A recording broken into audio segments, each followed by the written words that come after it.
You know what screams I have money? Nothing. That's the whole point. If your outfit is out here begging for attention, it's already lost. Quiet luxury isn't about wearing a $3,000 sweater. It's about wearing something that looks like it costs $3,000, but only the people who know will know. That's power. And I'll be honest, I didn't always get it. I made every mistake in the book. So today, I'm going to be walking you through 10 things I stopped doing to actually look rich without saying a word. Let's get into it. Starting with number 1, flashy logos everywhere. Wearing logos like trophies is one of the fastest ways to look like you're trying to look rich. The truth is, those who actually live in quiet luxury don't broadcast it. They keep it close to the chest. Loud branding screams for attention, but real style whispers. That's why understated high-quality pieces always win. Instead of flashy hoodies or tees covered in designer logos, opt for stealth wealth labels like The Row, Saman Amel, Stofa.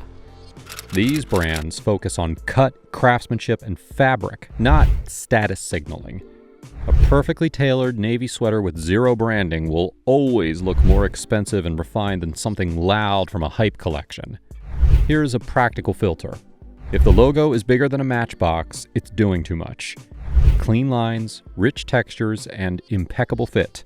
These are the quiet signals of confidence.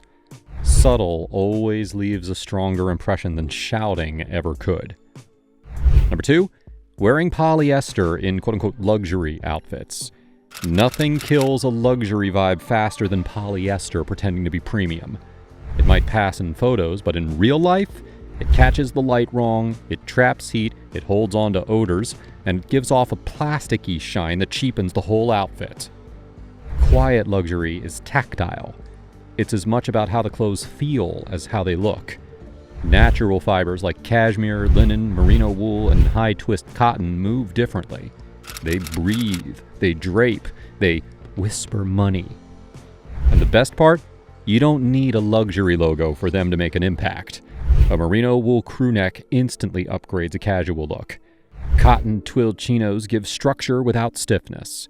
A linen overshirt adds relaxed polish that feels intentional, not try-hard. These fabrics wear in, not out. They age with grace, not fuzz. Swap the synthetics and suddenly the outfit speaks volumes without saying a word. Number 3, bad grooming habits. Luxury starts at eye level and often ends at the first whiff. A patchy beard, flaky skin, or that unmistakable drugstore cologne can undo even the most expensive outfit. Personally, I think a well-maintained beard does more than just look neat. It adds shape and structure to your face. And skin? It should look healthy and hydrated, not shiny or flaky. There's a balance. You don't need a 10-step skincare routine, but you do need to care. One thing a lot of guys overlook? Hands. I always keep mine moisturized, because cracked cuticles and dry knuckles, that's not just uncomfortable, that says more than you think. And scent? That's your invisible signature. Skip the body spray aisle and go for depth. Fragrances like Memo Paris Irish Leather or Maison Francis Kurkdjian Grand Soir don't just smell good, they tell a story. They're warm, they're layered, and they're quietly commanding. Here's the difference. A loud scent walks into the room before you. A luxurious one makes people want to lean in. Great grooming isn't loud. It is the fine-tuned silence that completes the entire look. Number 4, overmatching accessories. All right, let's talk about overmatching accessories, because honestly, that's one of those things that sounds right in theory, but then looks off in practice. I get it. Matching your shoes to your belt to your watch strap feels like a safe move, but more often than not, it ends up looking like you just unboxed a pre-selected style kit, and that's not the vibe. Quiet luxury doesn't try that hard. It's subtle, it's fluid, and it's confident enough to break the uniformity. Matching your shoes, belt, and watch strap exactly can make an outfit look stiff, almost like a Pinterest tutorial gone corporate. Instead, aim for harmony, not duplication. Think brown suede loafers paired with a rich textured leather belt in a slightly different tone. or a sleek black leather watch strap with a brushed silver dial. These combinations show intentionality, not effort. The goal is balance, not symmetry. And here's a dead giveaway. If your accessories look like they came as a matching set, it is time to rethink. Mix materials, play with texture, and let the accessories echo each other, not copy and paste. That's how quiet luxury moves. Unpredictable, but always polished. Number 5, following trends blindly. Chasing every trend is the fastest way to look like you're still figuring it out. Quiet luxury doesn't follow TikTok. It watches from the corner with a glass of something expensive. Trends like 17 pocket cargo or mesh tank tops might rack up views, but they don't age well. The quietly rich look isn't about keeping up, it's about opting out. Instead of hopping on the latest hype wave, build a wardrobe on timeless pillars. A perfectly tailored navy sport coat that sharpens any outfit. Soft suede loafers that get better with wear. And a crisp Oxford shirt that works in any decade. These pieces don't shout for attention, they earn it. And that helped me shift my mindset. It's not about the next big thing, it's about what lasts. Buy it once and then wear it for decades. That's the difference between dressing loud and dressing like you've already arrived. Number 6, ignoring fit because it's expensive. Wearing expensive clothes that fit poorly is like driving a Ferrari with flat tires. Kinda defeats the point. Fit is the foundation of quiet luxury, and no price tag can make up for bad proportions. A $100 blazer tailored to your frame will always outshine a $2,000 designer piece that hangs like a hand-me-down. Quiet wealth is about intention, and nothing says intentional like clothes that move with you, not around you. Tailor everything. Hem the pants, nip the waist, and shorten the sleeves. Even your off-duty gear should feel dialed in. A plain white tee that sits perfectly on your shoulders and skims your torso? That is low-key elite. Great fit doesn't just look good. It changes how you stand, how you move, how you're perceived. Quiet luxury doesn't wear you. It fits like it was made for you, because it was adjusted to be. Number 7, wearing too much at once. Let's be real here. When it comes to luxury, more isn't more. I used to think stacking rings, layering bracelets, and throwing in a few bold patterns made an outfit look complete. But honestly, it just ended up feeling loud and a little chaotic, like trying to listen to 5 songs all at once. What I've learned is that quiet luxury is all about restraint. Editing is everything. If my jacket's making a statement, I let it speak. No need to drown it out with flashy extras. The same goes for a standout watch or a textured knit. Pick your piece and then pull back. You don't need to flex everything in your wardrobe at once. The goal isn't to show off, it's to show you know. That kind of confidence comes through in simplicity. Luxury whispers. It doesn't have to prove itself with a wall of logos or over-accessorizing. It just is. So now I always ask myself, what can I take off before I head out the door? The more that you strip away, the more everything left really lands.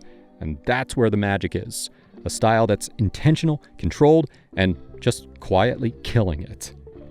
Number 8, looking too perfect all the time. When every crease is perfectly pressed and every fabric is rigid, well, it starts to look like you're trying too hard. Iron jeans and stiff shirts scream, I care too much, not I've got it together. Quiet luxury thrives in the mix of polished and relaxed. Think of a soft linen shirt that drapes just right, paired with pleated trousers that have just a little give, or a slouchy knit layered over tailored pants. The secret lies in slight imperfection. A tiny rumple here or a relaxed fit there adds a touch of effortless cool, exactly the vibe that screams luxury. It's about looking like that you don't even need to try, even when you do. If you look like you steam your sweatpants, it's time to dial it down. Luxury isn't about looking perfect. It's about looking like you could be, but you choose not to be. That little bit of imperfection, that is where the magic lies. Number 9, thinking that quiet luxury means boring. Quiet luxury isn't about blending in. It's about standing out subtly. Wearing all beige might sound understated, but it's more likely to make you look like an overpriced bowl of oatmeal than a well-dressed man. The trick to mastering quiet luxury is depth, and that means layering tones using different textures. Think taupe suede paired with grayish wool, or ivory cotton layered with a soft stone gray jacket. Quiet doesn't mean flat, it means dimensional. It's a quiet kind of complexity that adds layers of interest without shouting for attention. Try earthy olive, tobacco brown, muted navy, or dusty camel. These hues say wealth without saying a word, creating a look that's rich, refined, and carefully curated. The goal is to play with the subtle nuances of color and texture, not to go for the obvious. Quiet luxury is all about depth, not dullness. And finally, number 10, forgetting body language. Your clothes can be spot on, but if your body language doesn't match, then the effect is lost. Slouching, shuffling, and checking your phone constantly? That's not quiet luxury. That's giving off "please don't notice me" vibes. Quiet confidence is about owning the space you walk into. Stand tall, move with purpose, and make eye contact like you already know you're in control. A true wealthy person doesn't ask for attention. They move through the room like it's already theirs. Elegance starts with posture. A straight back, a steady walk, and an alert presence make all the difference. It's not just about looking good, it's about exuding confidence without saying a word. Looking quietly rich has nothing to do with how much you spend, and everything to do with what you choose, how it fits, and what energy you bring when you wear it. Lose the labels, pick the fabric, get it tailored, smell amazing, move like you've already made it. Because when you do it right, the room feels it before you even speak. Now, if this helped you rethink your wardrobe, do us a favor. Hit that like button, subscribe, and let me know in the comments down below, which of these mistakes were you making? Catch you in the next one, and remember, elegance whispers.